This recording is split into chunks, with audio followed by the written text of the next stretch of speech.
Good morning, everyone, and welcome back to the Miller Center for our fall programming season kickoff.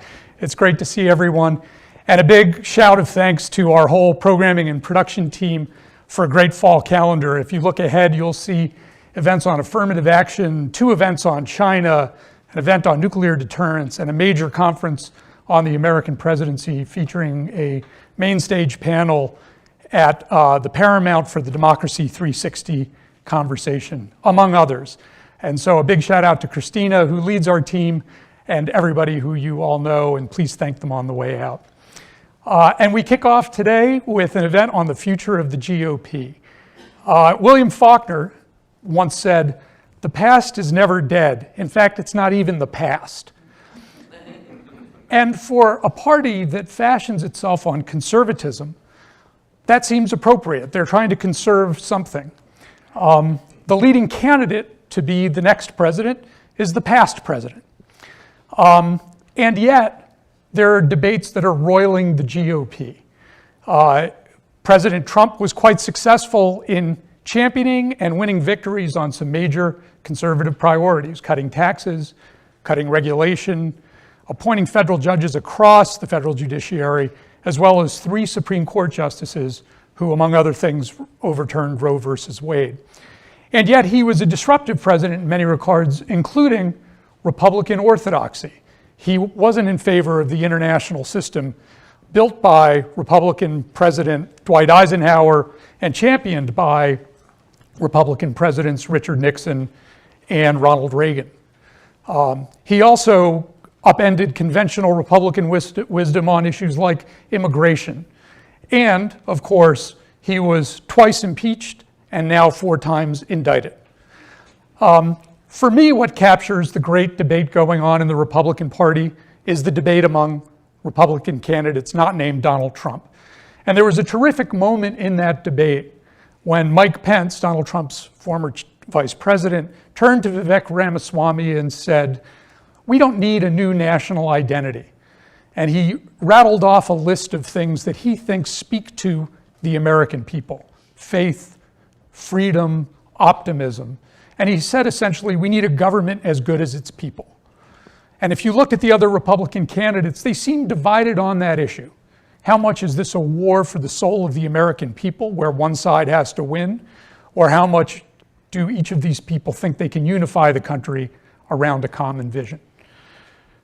There are some big issues out there: the future of NATO, the future of support for the war in Ukraine, the role of government and the size of government, not to mention how to deal with the indictments against former President Trump. So to unpack all of that today, we have a terrific panel of experts, all of whom are either Miller Center alumni or Miller Center current people, as it were. Starting with Mary Kate Carey. Mary Kate Carey, for many years, was a practitioner fellow here at the Miller Center. She's now a professor in the politics department teaching speechwriting at the university. She was a speechwriter for George H.W. Bush. She also continues to write speeches. She's written speeches for responses to the State of the Union address, convention speeches. She started her career working, after working for President George H.W. Bush, being a founding co-editor of Hotline. She's worked at ABC News and at U.S. News and World Report. Barbara Comstock is a member of the Miller Center Governing Council. She's also a fellow at our partner organization, the Center for Politics, right through Ivy Gardens over there. She represented Virginia's 10th Congressional District, and she's now a senior advisor at Baker & Donaldson, where she focuses on tech and cybersecurity, as well as continuing to promote women's issues, teaching of STEM, particularly for low-income students, and advancing research in technology. She was rated by UVA's Center for Effective Lawmaking as one of the 10 most effective lawmakers during her time in Congress. And finally, Ron Christie will moderate our conversation. Ron is a practitioner senior fellow with us at the Miller Center. He worked in the George W. Bush White House on the Domestic Policy Council, including being domestic policy advisor to Vice President Dick Cheney. He's the author of 2 books, Blackwards, How Black Leaders Are Taking Black Americans Backwards in America, and Black in the White House. He has been a fellow at the Kennedy School's Institute of Politics and at the University of Southern California's Washington program. So with that, Ron, over to you. And thank you all for coming, and thanks to our panelists for joining us today. Bill, thank you so very, very much for that gracious introduction. And let me just echo Bill's comments of it's so nice to see you here. And it's so nice to be here after what we've been through for the last 2.5 years. So we are very excited to be here for this very exciting conversation this morning. I'm particularly pleased to be joined by two good friends of mine, in Barbara and Mary Kate. And in Washington, when you say good friend, you know, they always say get a dog, right, if you want a friend. But I've got these two, right? And I've known them for many, many years, decades, in fact. And it's fun to have the opportunity to have this conversation with you, with my friends. And we're thrilled to engage in this conversation with you because, as Bill noted, I think that the future of the GOP is very much in question. And I would point out to you that the three of us, I would call us old school. I didn't say old. Old school. And old school in the sense that, as you heard, that Mary Kate worked for Bush 41. Barbara and I, of course, had our opportunity to work on the Hill, and she, of course, was a member of Congress. And yours truly worked for George Bush, the younger, 43. And I think those days are over. I think the days of the GOP that we once knew have moved. And where have we moved to, and where are we going? And so I look back to our respective days when we were doing our thing and think, you know, I think a Chris Christie could win, or maybe a Nikki Haley could win. And in this climate, in this atmosphere with the GOP, could those politicians win? Establishment politicians. And now the GOP, I think, is overwhelmingly in the grasp of Donald J. Trump. And so the question that I sort of vexed myself with yesterday, I said, is Trump the GOP, or is the GOP held hostage by Mr. Trump? So those are some of the questions that we're going to wade into. Those are some of the answers that we're going to be looking for in this discussion. But I want to start with this. Everyone says the GOP is the party of Ronald Reagan, right? Or is it the party of Abraham Lincoln? And I'm reading a fascinating book right now called An Ordinary Man that talks about the extraordinary life of President Jerry Ford.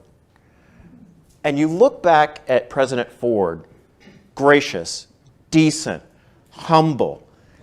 And in the opening pages, he discusses pardoning President Nixon. And he says, well, I guess that's the end for me in the next election, but I did the right thing for the country. And as I look to the GOP, and I look to the folks who are running for the presidency, I ask myself the question, are they doing what's best for their own personal ambition, or are they doing what's best for the country? And I think Ford ably answered that question by knowing that he had signed his own death notice by that. So let's get right to it. Here we go.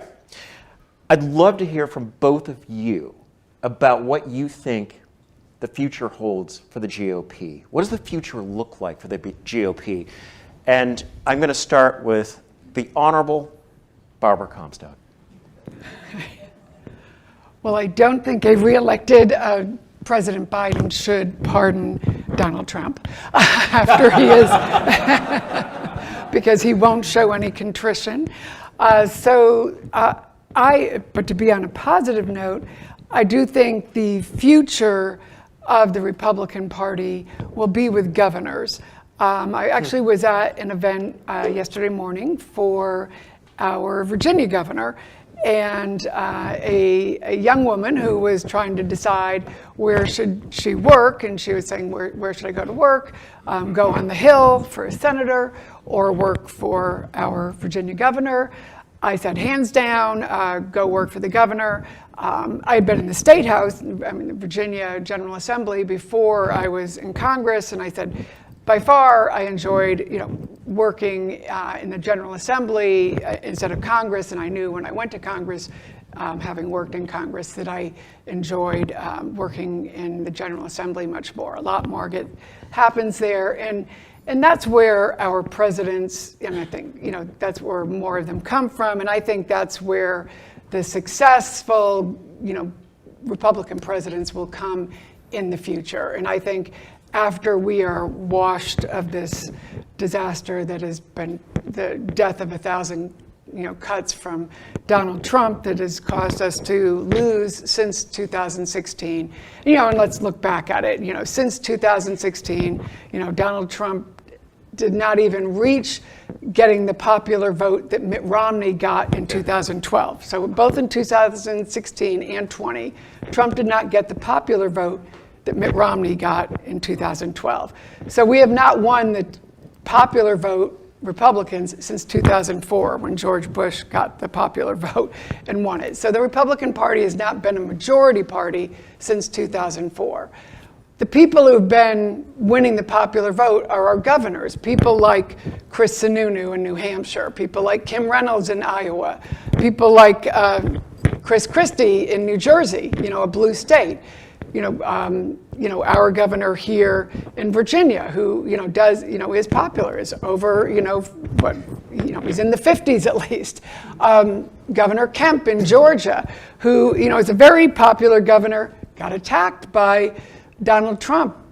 Donald Trump endorsed his primary opponent, and he won 75% to 25% with the Trump endorsed candidate. So we do have popular governors in Utah. We have a very popular sort of centrist, pretty moderate Republican governor in Utah. So that's where I think the Republican future will be. That's where I think Republicans should invest our time and effort. And after we are defeated this year, next year, I think that's where Republicans should turn our time and effort, is in, getting a majority, and that's where you're going to see, good new ideas, and that's where we should invest our time, because Trump lost the House in 18, the White House in 20, and then you look back, and I will recommend the good efforts of the Center for Politics and the Red Ripple in 2022. You just have to look last year and all the time and effort. You had all the pundits, all the pollsters who were saying first it was going to be a big red wave. You had a lot of people, a lot of bad pollsters saying that it was going to be a big red wave last year. And then I remember people were calling me and saying, it's going to be a red tsunami a week before. And they were saying seats like my seat that was lost in 18, they said it was going to be, they're going to win back your seat. We're going to win 3 seats in Virginia. We barely won 1. And so this is how off everybody was last year. And they thought all these seats that were going to be, and then it was barely a red ripple. And why was that so? It was because of the Trump effect. So once again, everybody's, even Democrats are all panicked. And this, everybody gets all worked up, and Trump has come in, and you'd think after Trump kept wiping out everybody, you'd think people would have learned their lesson, but no. It is, and when Republicans keep going back to the well and thinking, it's like going to an abused spouse home, and you're like, why are you back here again? He keeps, keeps beating, why are you doing this? Like, I know, why are you, and they'll say, yeah, I know, we're going to get beat again. And it's like, yes, you are. And they keep going back. They don't learn their lesson. So here we are. Here we are. Yeah. So, this is a problem, but, they just cruising for a losing, and this is where they are.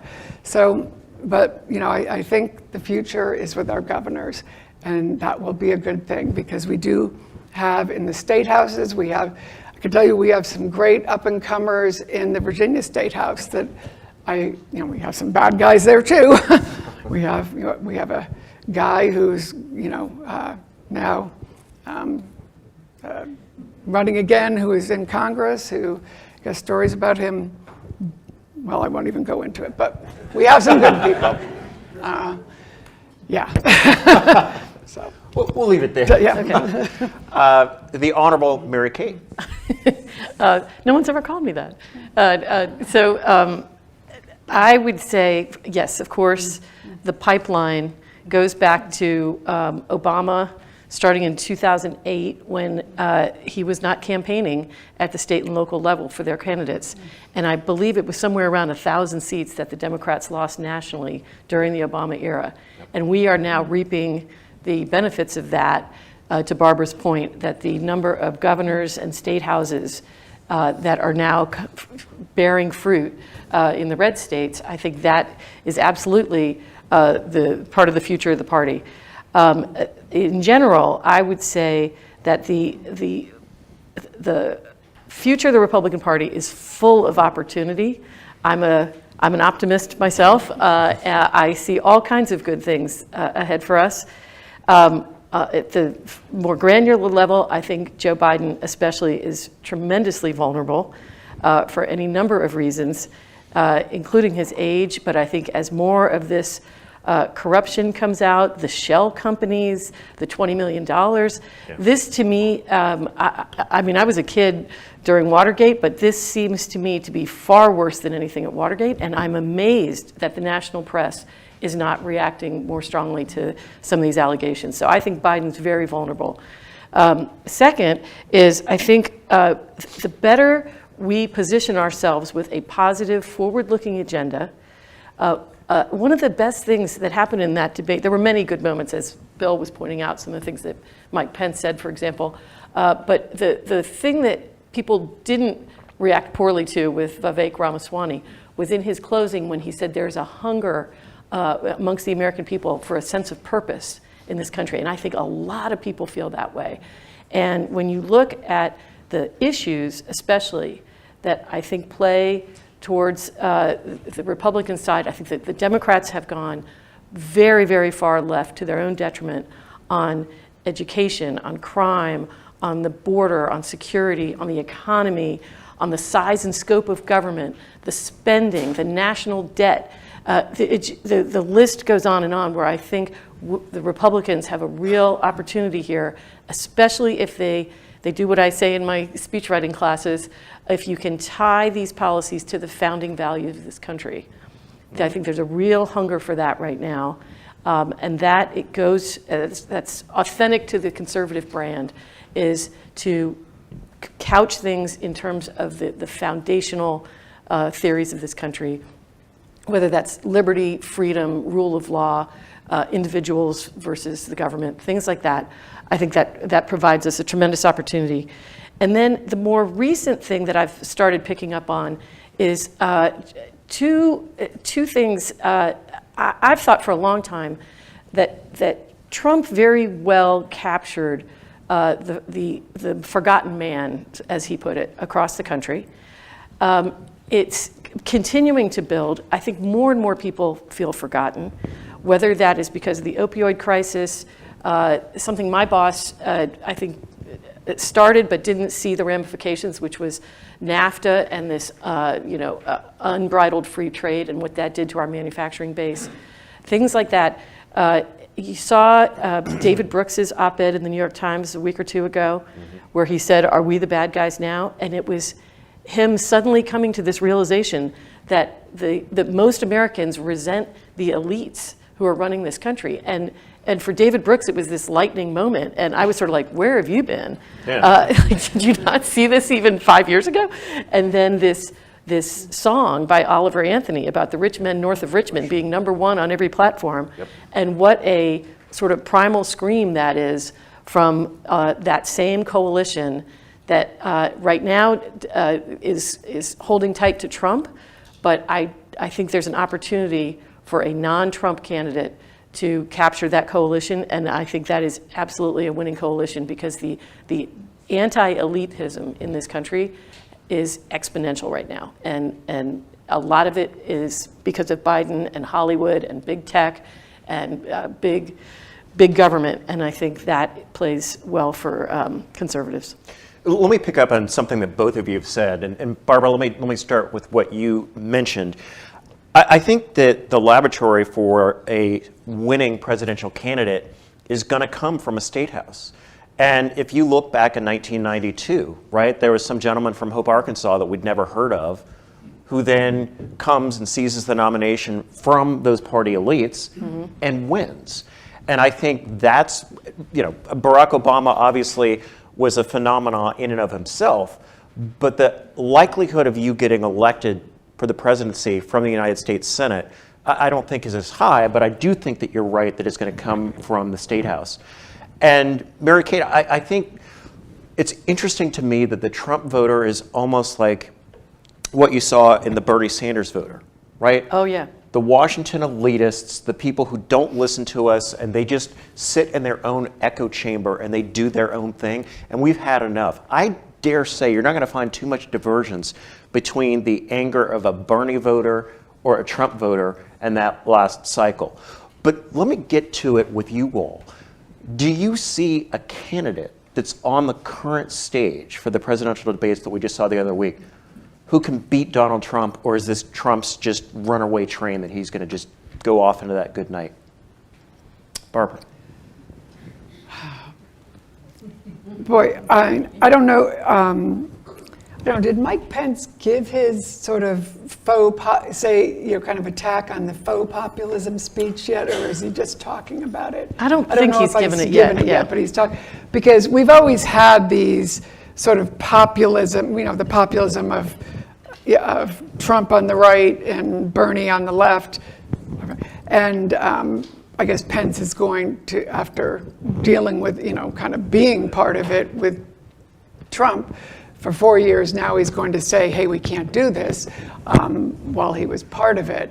And I think he did a good job going after Vivek in the last debate, but he's not the right messenger now at all. And I appreciate that, on Ukraine and on other issues, he's now, going after phonies like Vivek and standing up on principle, but he's not the right person to do this, because we've always had these people who will tap into that and do that phony populism. I mean, there's a great book for anyone who hasn't read it, that Fever in the Heartland, about the 20s and how the KKK effort to Tim Egan's thing about guys who go out there and whip up this fervor. We've always had that, and I think Trump very much did that, and he's going to keep doing that. I mean, I could see that right from the beginning when he was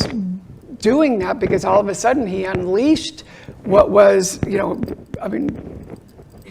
very much allowed people to let out their inner racism. I would see people come up and say racist things that he was saying, and they just full on go out and say it. And now he does full on say it. And it's out there much more now than it was. I mean, his racism is full on out there now. I mean, he doesn't hide it anymore. And he won't. I mean, you see it with the Proud Boys. Glad they're getting their 22-year sentences now. And it's, they aren't standing by and standing back. They're now going to be in jail. So this is, the whole populism that he brought out is a real problem. But when you talk about anyone there on the stage being able to they aren't taking him on. That's the problem. Nobody is really taking him on. They're all kind of participating in it. I mean, Vivek is his stand-in. Yeah. They're taking him on, but then they won't take on Trump. And then when it comes to the indictments, they're all taking on the Justice Department and saying there's two standards. Well, that is not true. I mean, he has been properly indicted and he has committed crimes. Everyone but Asa Hutchinson and Chris Christie are not taking that on. So if you're not going to take on the man, you're not going to beat the man. Now, I do appreciate that Nikki Haley said things like he's the most unpopular man in America, which is true. So she both took on Vivek on Ukraine, and she pointed out that he was unpopular. She's doing a few more things on that front. So she might get a little further if she starts taking on Trump a bit more. But as it stands now, he is rising because they aren't taking him on, and it looks like he is probably going to be the nominee. He does well in the primary, but when you go to the few swing states that matter, he does not do well at all. And those are the states that he lost, all his candidates lost last year. So, Mary Kate, anybody up on that presidential debate stage that you think can beat Donald Trump? Well, I think there's, again, an opportunity because Donald Trump, to your point, polls much better nationally than he does in some of the early states. And he's more vulnerable in, I believe, Iowa as the key one.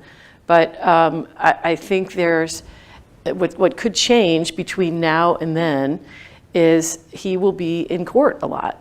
And a lot of the money that he's raising is going to go to legal fees and not to campaign ads and campaign rallies and things like that. And I'm old school, as we were saying.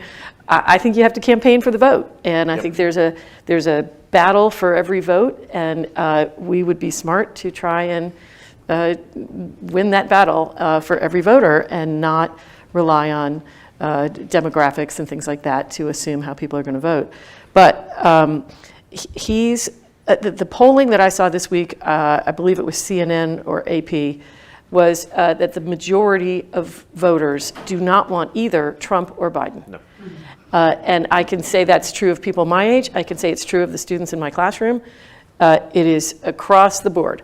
So the question is, if the two of them are on the ballot, how many people will just stay home and not vote because they don't like either one of them? From a Republican point of view, if Donald Trump is on the ballot, 100% of the Democrats will show up. Oh, 100%. Right?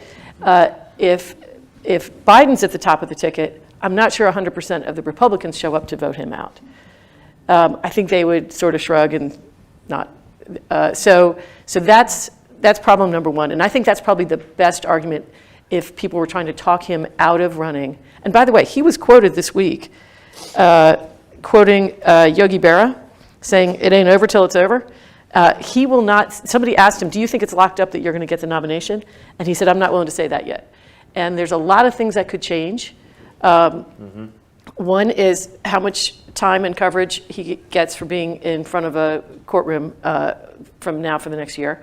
The second is what the economy does. That could change things dramatically. Third is what could happen with Biden. And the fourth is what happens with no labels. And so all of those various things could change. So in terms of your direct question, of the people on the stage the other night, I think Ramaswamy has become the darling of the elites on Twitter. Yep. The regular people, and then the fact that he didn't vote in all these elections, there's just a lot of baggage there. So I don't really see him with a path forward. I do think what Haley has been saying in the last few days about the lane that she's in versus everybody else, she was naming names on who's the anti-Trump crowd and who is Trump light. Yep. And then she sees her path as neither one of those. And I think that holds tremendous appeal. I think if anybody could win the primaries, it's her. It's just a fact that if we have Trump as our nominee, we will not win the general. And that's, I think, something that Republican voters need to think about. Yeah, she does. I think where Chris Christie's staying in and battering Trump kind of gives her an opening Right. to, because she has the appeal to people who don't like Trump. Right. And she has the appeal, and I think DeSantis is thinking, the donors are abandoning Yeah. Yep. DeSantis. He is not, he's not appealing. And you can And kind I'm of not see. sure he could win the general either. No, he has. Because they think he's a He Trump has a light. lot of problems. Yeah. And so he is sinking. And so you look at Iowa, where Kim Reynolds' endorsement could have an impact too. So if you have a Kim Reynolds, maybe in the kind of, Trump doesn't show up for the next debate, Nikki Haley has a really good debate again. DeSantis does not do well in debates. You saw that. It's interesting that DeSantis basically stood there and just didn't throw up on himself. And they say, Don't you think, don't you think the most amazing and they say, moment- oh, he did well. It's like, I thought the most amazing thing in that debate was when they asked a question to raise their hands, and he looked at everybody else's hands, and then he was like, I was like, that was interesting. yeah, people said, oh, he did well. It's like, he just didn't throw up on himself, and you give him a good mark. Nikki knocked it out of the park, and then they Well, and they she's get got the a same positive grade. agenda Yeah, that Chris yeah. Christie. I couldn't tell you one thing Chris Christie's in favor of, because all he does is talk about the past with Trump. Yeah, And but he she's does positive some forward-looking. blocking and tackling that True. helps Nikki. That's true. So there is sort of a path there that helps her. DeSantis doesn't do anything, but it's interesting he's abandoned his woke agenda that that's where his campaign went to die. So so I think he's over, he's kind of past. So she's kind of where the donors are going. Her events are growing too, both in New Hampshire and Iowa. So you could have a situation where she might gain some traction in Iowa, have some candidates drop out, she gains there, and then Chris Sununu has definitely said he's going to endorse. And I think when you look at the candidates, the only two candidates Chris Sununu would possibly endorse would be Nikki Haley or Chris Christie. I don't think he's a possible DeSantis endorser. Can I just say one thing real quick? Please. I was, when Glenn Youngkin was running in, what was that, 21, right? Yeah. I went to an event up in Northern Virginia, and Nikki Haley was the warm-up speaker. And at that point, the only thing I'd ever seen her give speeches on was sort of at the UN and getting rid of the Confederate flag in South Carolina, pretty serious, policy speeches. And she comes out and blows the roof off. I mean, this was like a pep rally campaign style event. And I was like, wow, Nikki Haley, like that was amazing. And then now we've seen her on the debate stage, but I had totally underestimated her ability to campaign and rile up a political crowd, and this was for Glenn Youngkin. So and actually, one of her best speeches was in 2016. She was giving a speech for Marco Rubio saying why we couldn't support Trump because that is not the kind of example that we would want for our children. And she was there with Tim Scott and who's the other senator? The guy who's now a Fox guy, who was the senator. Trey Gowdy. Oh, Trey Gowdy. And the three of them, Yeah. like at that point, that looked like the future of the Republican Party. Trey Gowdy, Tim Scott, and Nikki Haley. And you'd look and say, there's the future of the Republican Party right there, which should have been the future of the Republican Party. Which, by the way, we didn't say anything about Tim Scott, but I would say Tim Scott, in my mind, is right up there with top of the pack. But that debate made me want to hear more. Like he barely spoke, and I think he's got the positive agenda part of it down, but maybe he's a little too much of a nice guy. But I think he'd be a great person on the ticket. I don't know, maybe not the top of the ticket, but let me say this. Isn't that a terrible thing to say? Like, the nice guy can't win. well, that is a terrible thing to say. You're right. Right? Yeah. The nice what guy have we can't come to? win. What have we come to? Yeah. What have we come to? And I want to pick up on what you both said a second ago, is that I think that the GOP, what we've seen thus far in the debate, they talk about everything that they're against as opposed to everything that they're for. And I think people want a sense of optimism. Completely of like, agree. I'm for this. I want to do that. Here's how I'm going to change the direction of the country, as opposed to, well, I'm not Donald Trump. Well, Biden's too old. Well, there's like, give us something that you're for. And the one thing that I just, let's discuss the big elephant in the room. Elephant in the room, right? Get it? I tried. Is Nikki Haley's comment on abortion. Republicans find a remarkable way to shoot themselves in the foot every election cycle and say, hey, let's talk about abortion and how much we hate abortion. And whether you're pro-life, whether you're pro-choice, whether you're independent, whether you're agnostic on it, I think a lot of people hear abortion and go, oh, it's the Republicans again. and I know the resident expert on this, AKA Mary Kate and I talked about this at good length yesterday, I was amazed by Nikki Haley's answer from the debate about abortion, and walk us through it. Okay, so I wrote it down so that I would not misquote her. She suggested a consensus on abortion after saying she was unapologetically pro-life. And she says that passing a national abortion ban is off the table because it requires 60 votes in the Senate. Yep. And I think that's correct. I don't think they get 60 votes in the Senate. She says, however, can't we all agree that we should ban late-term abortions? Can't we all agree that contraception should be available? Pence and Scott, by the way, want a national 15-week abortion ban.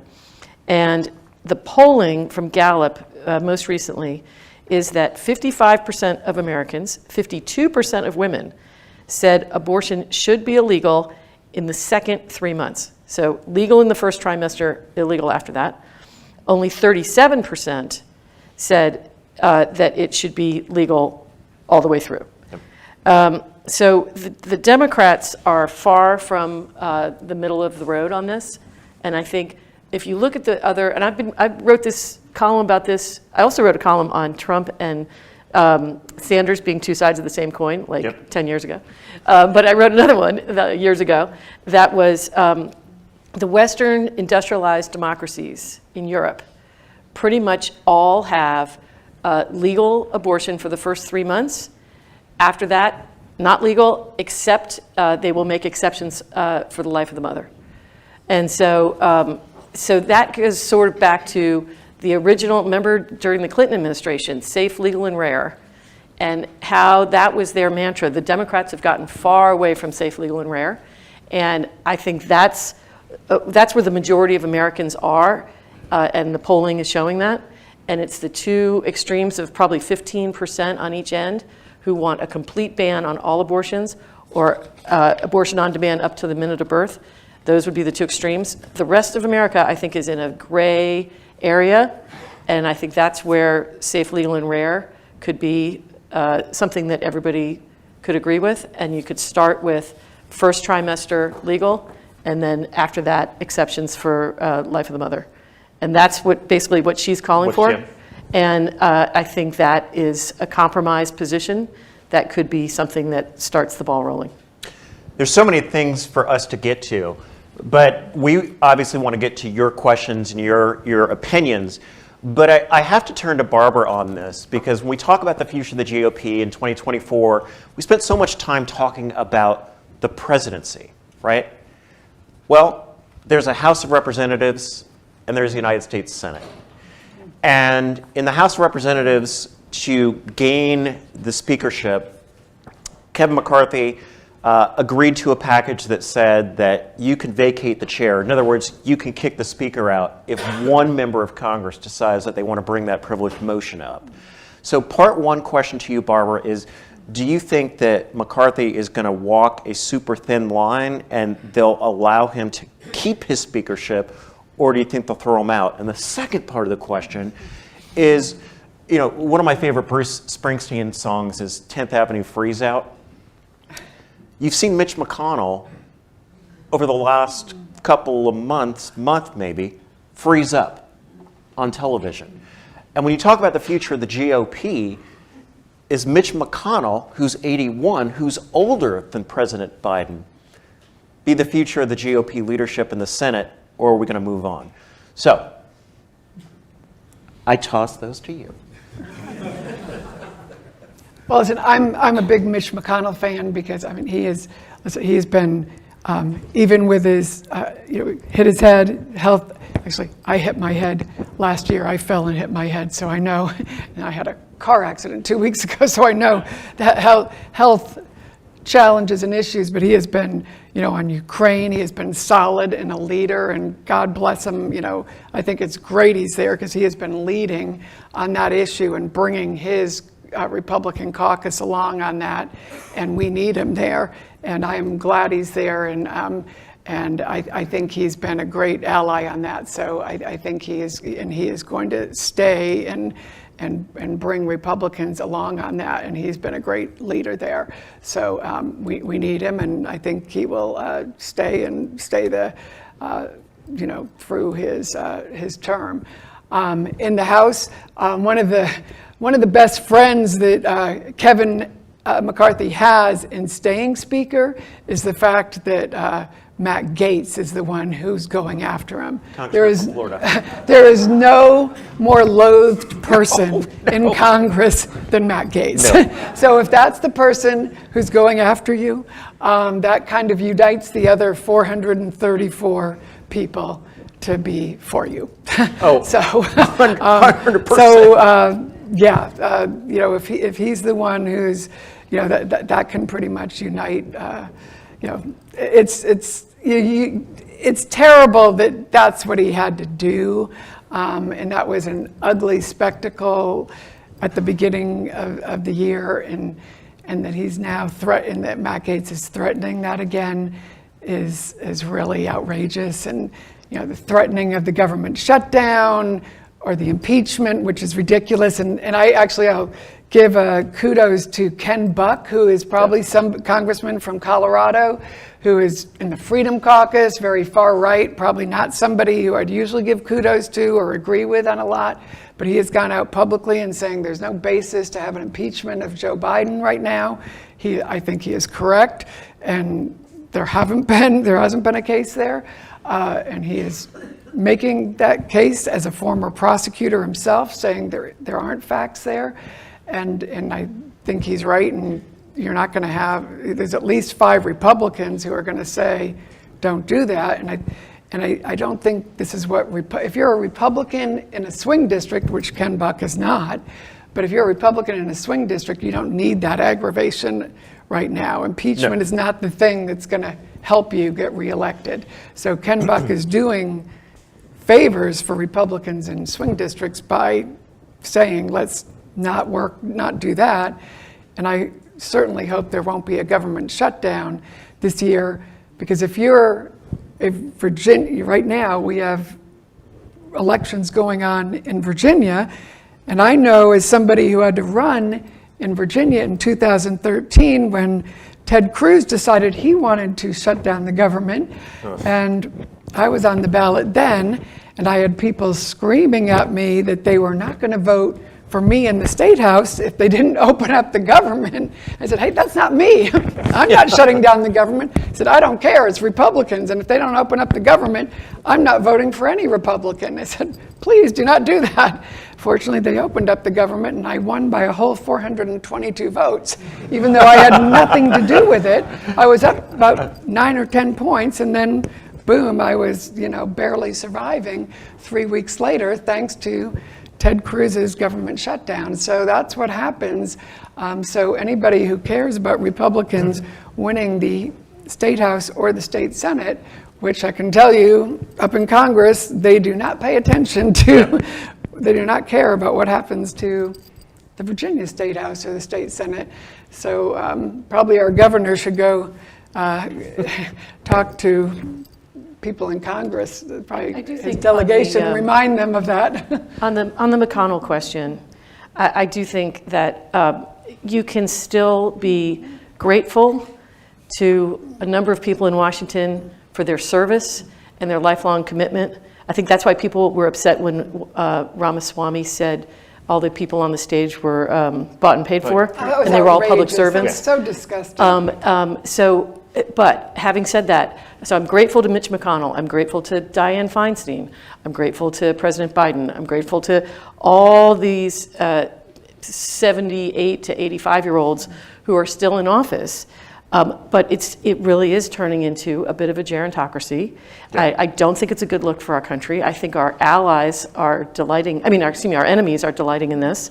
And I think it sends a message to young people that you have to be old in order to serve our country. And we need the next generation. I say this all the time in my classes, that politics was not always the way it is right now, and it doesn't have to stay this way.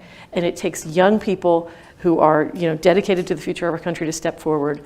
And there's great speeches in American history that make that point about, one generation is all it takes for us to lose our democracy. And that's why I think it's so important to have the leadership. Some of these people just need to retire. We can thank them and be grateful to them, but it's time for some of these people to When retire. you talk about mental capacity, Yeah. I would take, Mitch McConnell any day over Lauren Boebert and Marjorie Taylor Greene. she's a bad I mean, when they talk about wanting to have tests for people on whether they have any capacity, these people, just watch them any day in a hearing, or Matt Gaetz for that matter. I mean, these guys, who have never passed a bill and are never going to pass a bill. I mean, there are a lot of people on mental capacity who do not know the first thing about our government, who Or are in governance. there, or governance. But would you agree Who there have are no some young business. ones who do? I mean, Yes. There are There's some plenty of great good young people out there, people and who should we be need there, to who know a lot of in the things, pipeline. but, Yeah. you All know, right. there are I plenty got- of people, I think there was a viral moment that Marjorie Greene had yesterday talking about global warming. If you haven't, take a look at that one and that she had yesterday, and you'll see all you need to see about mental capacity. So, so if they want to have no a thanks. test, yeah. Let me do this. Let me take my moderator prerogative when we talk about the future of the GOP. And one thing that is really important to me is race and expanding our base. And the one thing that I have noticed, I worked for Congressman John Kasich, then Governor John Kasich from Ohio. And the one thing for his reelect that always struck me is that he never talked to black people like they were black people. And the GOP does a remarkable job of talking to people of color like, oh, well, you're black, so you must care about crime and housing and that. And you're like, dude, you just alienated people. They're your constituents. Talk to your constituents like they're the people that you're honored and privileged to represent. And so as I close out our portion of the future of the GOP, I just wanted to take that racial prerogative and say, we can expand our base and we can get more people of color to join our team, but you can't talk to them like they're a color or ethnicity. You got to talk to them like they're people. Okay. Sermon's over. So I want to remind you that we're going to take questions from the panelists in the remaining time that we have. There are index cards that should be on your chairs. And of course, you can also submit them online. And if you do have a question and you want it submitted, Alfred is in the back. You can wave at him. Alfred's standing right beneath the exit sign, and you can hand your questions to him. And looking at this, and a couple of you have asked the same similar type of question. And Mary Kate touched on this, and I'll toss this to you, about the forgotten man and the resentment of elites. And the question is, can the panelists expand on this by discussing what the party really needs to offer to give sort of a counterbalance to the corporate power, to the tech elites? Mary Kate. Well, back in the Bush era, we used to write about the difference between Main Street and Wall Street. And I would argue that the Democrats have now become the party of Wall Street and that we are the party of Main Street. And if you're talking about specific policies, I guess, is the question that would reach those people that we're talking about, the forgotten man. Several pop into my mind. Probably the top one is education. Glenn Youngkin was very loud about the fact that more people identify themselves as parents than as Democrats or Republicans. And I think that's what got him elected by such a wide margin and why he's remaining so popular. School choice, I think, could be a great thing to take on more and more. I think I read some polling numbers this morning. After COVID, 63% increase in homeschoolers nationally. That's declined a little bit in the current year, but it's still way ahead of pre-COVID. How big homeschooling has got. And by the way, most of the new converts to homeschooling are black families, which tells you that's also a crime issue, I think, in how unsafe the schools are in some of these big cities. The crime issue especially, I think we could really capture a lot of support for, because you see what's going on in Washington, D.C. just right here. Forget about San Francisco and New York and some of the other places. D.C. is heartbreaking to me, what's going on there. How many of the businesses have been boarded up? I think second highest number of migrants being bussed in from the border to D.C. I think New York's number one, Washington's number two. Which affects the schools, it affects the hospitals, it affects money that would go to other things like parks or whatever. The amount of resources that policy is absorbing is shocking to me. Yep. And I think it's affecting, like my husband's office building, it got boarded up and the dry cleaner closed, the coffee shop closed, all those people lost their jobs. It's affecting the labor shortages. It's amazing to me. How many things, if we could focus on helping that set of people in this country, I think that would seal the Republican coalition for a long time going forward. Barbara, so sticking with this theme of the forgotten man, the question here reads, other than Trump or DeSantis, which candidate do you think could stand up for the forgotten man? Well, I think, kind of going back to kind of with the party of Reagan, the thing that I always liked about Reagan and the party then is we were really trying to be you were trying to be a bigger party of everyone, that it wasn't who you were, we weren't trying to shut out anybody. That you don't, the Big Tent. It was big, so we weren't Wall Street or Main Street. You wanted to be everybody. Everybody's welcome. So it didn't matter, that we were rural and we were suburban, that you were trying to open it up to everybody. So it didn't matter where you came from, that we were the melting pot. What I don't like is when I hear Republicans talk about like, oh, we're the rural, because whenever we're rural, we're not suburban, or we're not going to be, we're not those educated elites. When I hear Josh Hawley talk about, oh, we're not those people, like, dude, you went to wherever he went to, Yale or Harvard, and they all talk. It's like, what are you talking about? You went to these schools, and what's bad about that? You all wanted to go there. Now they're kicking those schools. Like, so what is it? I don't think it's bad that we're educated, or don't we want people to be educated and do that? So we want this for everybody.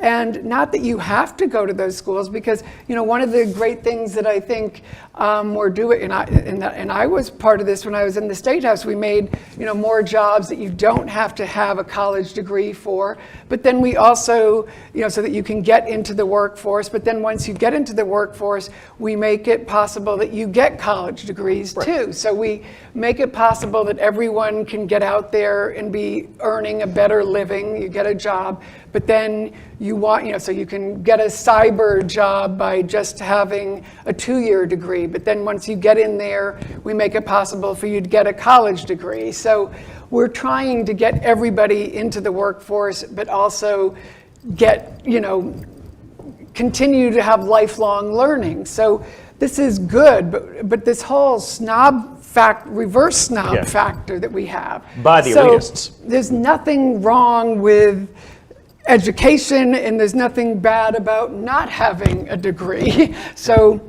you can be Bill Gates and never have gotten your degree. You dropped out and did Microsoft, but you can also be at Harvard. So let's stop all of that and help I just hate it on both sides now, that where we are kicking everybody. So I really think it's kind of gotten out of hand, where you have to be either or, and let's welcome everybody. We want everyone to be successful, and we want to open up, this, what is success, on education, and, what is success is different for everybody, but education has to be a lifelong thing now for everybody, or you won't be successful. And where you get that education is different for everybody. 100%. Mary Kate, let me give you this with 30 seconds, because I want to close by answering the big elephant in the room question that we haven't gotten to. But this one says, how do I, as an average person, take my party back and get it to refocus on what's good for America? Wow. You got 30 seconds. Maybe I'll give you 45. I think the thing that goes across all policies is this feeling of the size and scope of government being out of control. And the bigger the government gets, the less people trust it, because the less good it is at doing all these things for all these people. And so this return to our founding values of the people drive the car, the government does not drive the car. And if we can get that spirit back, that we the people, and it's not about expanding the government and more, what can the government do for me? I think that is, each of us could do that in our own ways, in our own lives, of standing up to that and saying, wait, I want to do it, I don't want the government to do that. And that might be one prescription. So that was 30 seconds. That was good. I'm watching the clock. Okay, thank you. So we sit here at Mr. Jefferson's University, and the big elephant in the room for me, for no longer being a Virginian after being there for being in the state for, pardon me, the Commonwealth, for 30 years, I moved to D.C. These things happen. What about Governor Glenn Youngkin? When we talk about the presidential, and we talk about who else is out there, do y'all think that Glenn Youngkin has a chance, if not this cycle and the next, to be president? And we have about 2 minutes. I would say the answer is yes. I think, I personally think he'd be terrific. We've known him for a long time in our family, and so I think he's a tremendous leader. I did look up and see what the question is on the filing deadlines. All he will say on TV is that he's focused on Virginia and he's not going to answer questions about the presidential race. He just wants to get through the midterms and hopefully flip the House and the Senate, or I guess flip the Senate and keep the House. But there is no filing deadline in Iowa. The one for New Hampshire is like 3 days before or 5 days before New Hampshire, so he'd be fine for those. Then you get into South Carolina, Nevada, and Michigan. And those, 2 out of 3 of those are before the midterms. Then you go to March 5th, and that is Super Tuesday, with a dozen states, California and Texas included. And I did not have time to look up all the filing deadlines for those, but since that's not till March, I bet he's probably okay. But the ones that are in February, Michigan, South Carolina, and Nevada, he might run into some problems. But it's an interesting question because nobody's talking about the filing deadlines. If he wins the midterms, I think he's going to be under tremendous pressure to jump in the race. 30 seconds. I think in the age of Trump, anything is possible. So, but I do think that for your previous question too, but I think that the biggest issue today in politics, and I think this goes back to, kind of the issue why we're such a 50-50 country and why there's such turmoil and why Trump is such a cancer on the country and why we need to get past him, is the whole issue of inclusion and everybody feeling, better about the country. And that's what haunts us, and why we have so many problems. And we have to get past him so that we get back to sort of that wanting everybody to be part of the system and having more inclusion in what we're doing in our body politic, and getting back to where you aren't trying to have this politics of division, which is what I see when, you look at Trump and what you see so much in our politics. Nobody's really speaking to, I want you to be part of this. And I think you see that more when you look at governor's races, whether it's Democrats or Republicans, and you don't see that at all when you have a Trump race or when you're going to have a Biden-Trump race. And I think that's what most people really want to see these days in politics, and the politician who would speak to that would really be speaking to a majority of Americans. They want to get rid of this division that I think Trump has stoked more than anybody else in modern history. Well, I am so excited, as I said from my opening remarks, to say this in my closing remarks, that you all came out for our first event here at the Miller Center. I think without question, Barbara and Mary Kate really put some insights and given their respective backgrounds and their knowledge about where the future of the GOP is going. And so on behalf of Bill and Tolis, our executive director, extraordinaire in the back who just came in, on behalf of the Miller Center, on behalf of the University of Virginia, thank you so much for being here, and please give a round of applause for our amazing panelists.